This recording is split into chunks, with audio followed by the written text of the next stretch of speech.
Hello, and welcome to this guide to the operation and maintenance for the Medicool ProVac e-file. The handpiece on this is very lightweight and easily used. You saw there with the burr, I just pulled it out. There's no more problem than that. It is a self-holding chuck, so you just push that in. By the way, push it in as far as you can. If you don't, it can come out. So push it in as far as it will. I'm moving the dials over there. The left-hand dial is the speed, and the right-hand dial is the suction level. And I'm sorry that the lighting on this doesn't let you see the little numbers in between. It was hard to get that visible for you. But it is showing, in that case, 30,000 RPM. And I can go up and down with it. 0 is in the middle. Now that's adjusting the amount of vacuum. It's fairly quiet even at the highest vacuum level. And there on the handpiece is a button. You see me turning that little switch? That's the pause button. So once you have it set up to the speed, the RPMs, and the vacuum level you want, you don't have to fuss with that anymore. You can just put it on pause with that switch and set it down, and then pick it back up and just push the switch back the other way. Very easy to use and very easy maintenance. So I just reached around the back of the unit and turned it off. You saw the light in the middle there go off. Because to do any maintenance, you need to take that, turn all the electronics off. I took the burr out, just pull it out. Now this is a can of air, the kind you would get at an office supply store to clean the computer keyboard. There's lots of dust in this. You have to protect your unit by using a can of air like this and spraying all this dust away. You need to do that every single day.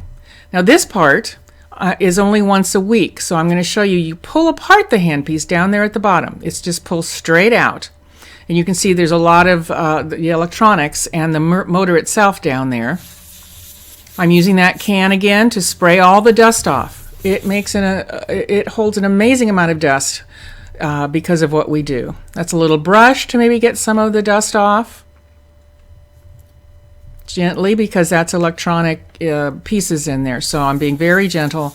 And that's why the air is so good, obviously. You're not going to damage the electronics that way. Now in the handpiece, the front, see it just, I could just turn it sideways and the actual motor itself comes right out. Again, a lot of fragile area, so I don't want to touch it too much, but I want to blow all the dust off of it.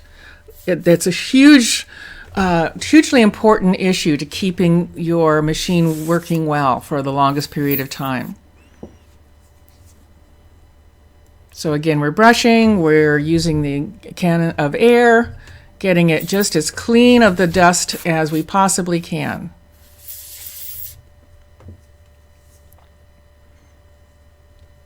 There we go. Now that's just the front piece that holds that motor, so I'm just going to get some of the dust off of that.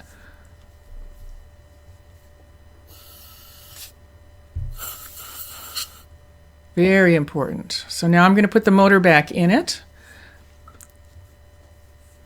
You just drop it in and don't push. Now I'm going to just twist at different angles until it falls in by itself. Oop, there you go. That's all there is to it. Kind of look there, you'll see the pieces that fit together. There are little 4 prongs, and I would put a little dot on the top. But get it where it's the pieces are lined up and they go back together, and then you just snap it back together. So that's the maintenance that you would do once a week. This kind of thing you're going to do every day, cleaning the dust off superficially. To put the burr in, you just push it in as far as you can. So that's the use of it. The 2 dials, one for speed, one for the amount of suction, and the cleaning. So it's very easy to use and maintain. Let's change the HEPA bag now. I'm going to just pull that bottom piece out. That's the HEPA bag.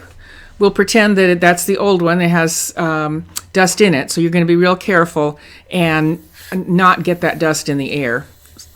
You don't want to breathe it.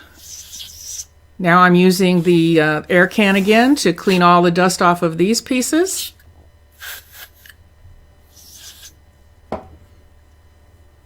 This needs to be done about once a month, but the guide will tell you. I'm going to put the new HEPA filter back on. I'm going to move it out of the way of that little piece. That hooks into there, and that's how you know the orientation when you put this back together. And you just simply push it in until it snaps. That's it. That's all there is for the maintenance and the operation of this. I think you'll really enjoy this unit. It's a real workhorse, and you'll have it for a long time.